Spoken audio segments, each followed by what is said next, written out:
나는 서울의 외곽 지역에 위치한 작은 아파트에서 자취를 하고 있었다. 그날도 평소와 다름없이 학교 수업을 마치고 집으로 돌아와 저녁을 먹고 있었다. 어느덧 시간이 흘러 야심한 밤이 되었고 나는 피곤해진 몸을 침대에 눕혀 잠을 청하고 있었다.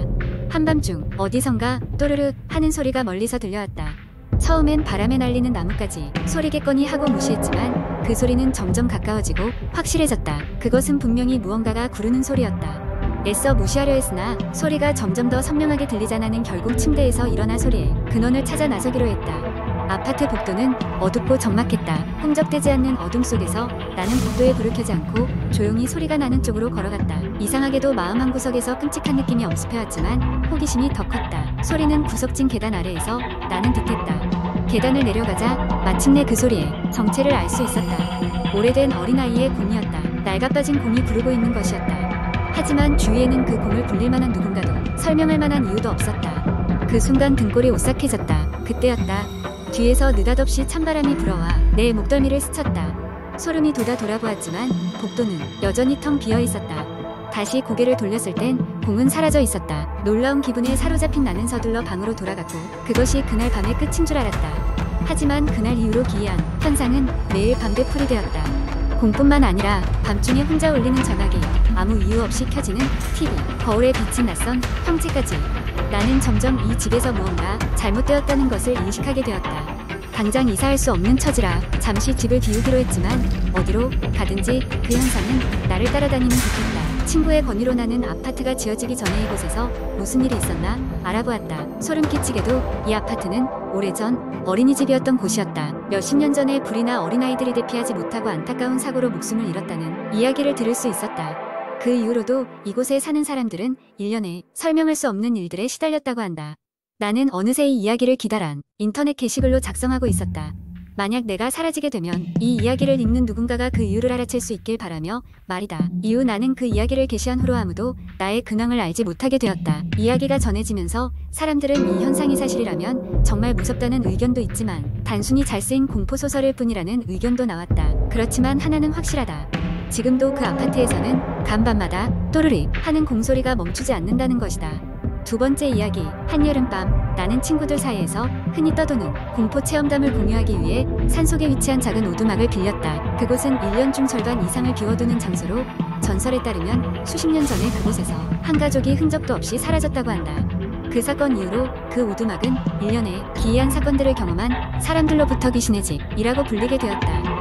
우리 일행은 총 5명이었다. 나를 포함해 민수, 지연, 다혜, 그리고 한결이었다. 우리는 각자의 일상에서 벗어나 스릴을 즐기고자 그곳을 찾아갔다. 오두막에 도착했을 때는 이미 해가 지고 어둠이 깔리고 있었다. 문이 삐걱거리며 열렸을 때 오래된 나무 냄새가 코를 찔렀고 서늘한 바람이 우리를 맞이했다. 전등을 켰지만 깜빡거리는 오래된 전구는 쓸쓸한 분위기를 더해줄 뿐이었다. 첫날 밤 우리는 거실에 모여 앉아 서로 소름 끼치는 이야기를 나누기 시작했다. 그러던 중 창문 밖에서 무거운 발소리가 났다. 모두가 조용히 하며 귀를 기울였고 발소리는 점점 가까워지더니 갑자기 멈췄다. 민수가 용감하게도 창문을 열어 밖을 확인했지만 아무것도 보이지 않았다.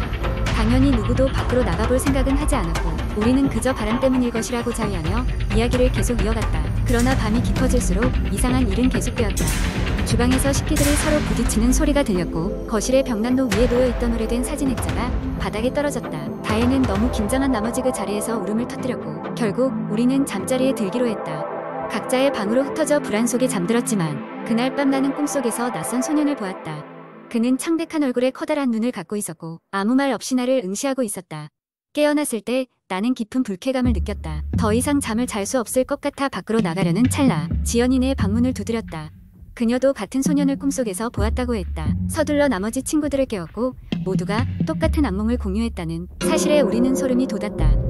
급히 짐을 싸서 오두막을 떠나기로 했다. 그러나 문을 열었을 때 강한 바람이 우리를 밀어내며 문을 다시 닫았다. 밖엔 아무것도 없다는 것을 알기에 더욱 두려웠다. 결국 우리는 한자리에 모여 밤이 밝기를 기다리기로 결정했다. 한결이 인터넷에서 읽었던 오두막에 사라진 가족 이야기와 동일한 의문을 우리에게 던졌다. 그 가족도 우리처럼 고민하다가 오두막을 떠나지 못한 게 아니냐고 밤새도록 오싹함 속에 떨며 겨우 아침이 되자 우리는 서둘러 오두막을 빠져나왔다. 마을로 돌아온 후 그곳에 다시는 가지 않겠다고 서로 약속했다. 그리고 이상하게도 떠나오기 전 느꼈던 두려움은 싹 가시고 오히려 그 소년의 얼굴이 머릿속에서 잊혀지질 않았다. 몇 주 후 인터넷을 통해 그 오두막에 또 다른 일행이 찾았다는 소식을 들었고 믿을 수 없는 이야기가 전해졌다. 그들은 우리와 똑같이 그 소년을 보았다고 했다. 그 말을 듣고 온몸에 소름이 돋았으며 아마도 이 이야기는 앞으로도 사람들 사이에서 계속해서 전해질 것이라는 생각이 들었다. 그 오두막이 세상의 불가사의한 부분으로 남아있는 한 말이다. 세 번째 이야기. 한국 인터넷에는 다양한 공포썰들이 많이 돌아다니는데 그중 하나인 한밤중에 기묘한 전화라는 이야기를 길게 풀어보도록 하겠습니다. 대학교를 졸업하고 첫 취직을 하게 된 민수는 작은 원룸에서 자취를 시작하게 되었다. 회사가 있는 도심까지의 교통이 편리하고 비교적 저렴한 가격에 구할 수 있었던 이 원룸은 민수에게는 나름 만족스러운 공간이었다. 하지만 이곳에서는 이상한 일이 벌어지기 시작했다.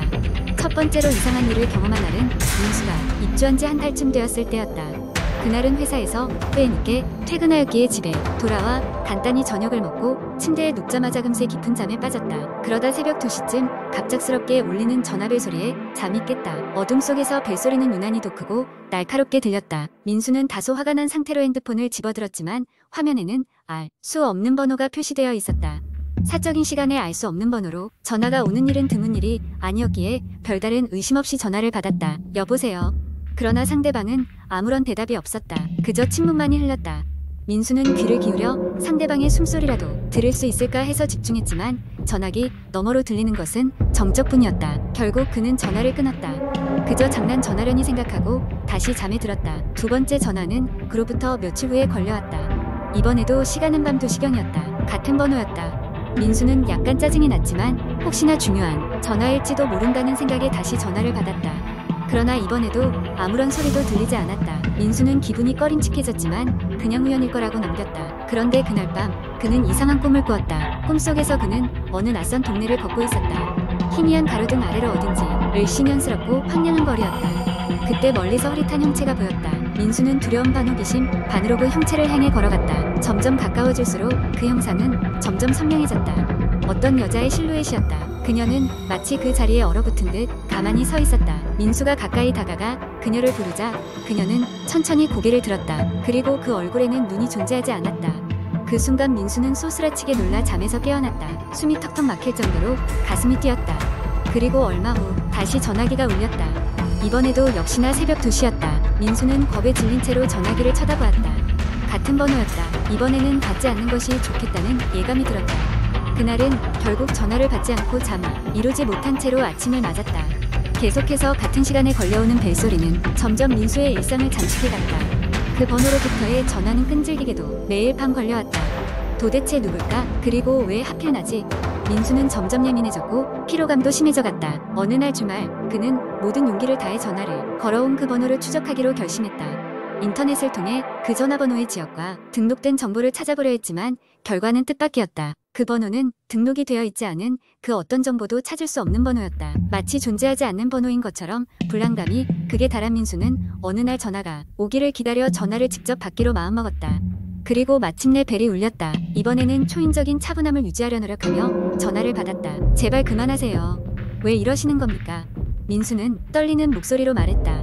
그러자 전화를 통해 들려온 것은 처음 있는 일이었다. 여자의 작은 그러나 분명한 목소리가 들렸다. 길을 찾지 못했어. 그런데 그 목소리는 다름 아닌 꿈속에서 자신을 바라보았던 눈이 없는 여자의 목소리였다. 그 순간 민수는 알 수 없는 공포감에 사로잡혔다. 전화를 끊고 그는 소리 없는 방 속에서 한참을 떨며 앉아있을 수밖에 없었다. 그날 이후로 민수는 그 원룸을 바로 떠났고 더 이상 그 번호로부터의 전화는 오지 않았다.